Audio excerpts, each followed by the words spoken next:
Hi hello అందరికీ good morning. ఈరోజు video ఏంటంటే మనం ఒంటిమామిడి పోయినాం. బీరకాయలు ఉన్నాయి చూడండి, ఒక్కొక్క కవరు 700 రూపాయలు. ఎగబడతాళ్ళు. బీరకాయ అంటే మస్తు క్రేజ్ అయిపోయింది. దారుణం అంటే దారుణం. చూడండి, ఒక్కొక్కరి మీద ఒకరు పడి కొట్లాడుకుంటే ఉన్నది. 700 750 అన్నా కూడా ఈ కార్లో తీసుకొచ్చిన రైతన్న ఒక్క 10 నిమిషాలు కూడా లేవు. 10 నిమిషాలు కాదు, 2 నిమిషాలలోనే అయిపోయినాయి. మేము వెనక సిరి పోయేసరికి ఒక రెండన్నీ అన్న అంటే 2 కాదు కదన్నా, ఒక్కలు కూడా లేవు మా దగ్గర అని చెప్పి మమ్మల్ని కొట్టిండు. చూడండి, మీరు ఎక్కడికక్కడ తీసుకొని పక్క పంట పెట్టుకున్నారు. నిమ్మలంగా డబ్బులు ఇస్తారుగా.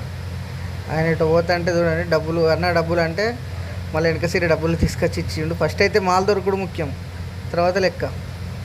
దారుణం అంటే దారుణంగా ఉన్న సిచ్యువేషన్. కూరగాయల రేట్లు కూడా బాగా పెరిగిపోయినాయి. ఈ పెద్ద అయినా కూడా అదే అంటున్నాడు అనమాట, ఏంది ఎట్లయింది ఏందని. బీరకాయ అంతా టైట్ అయిపోయింది అనమాట, అందుకనే ఇబ్బందులన్నీ.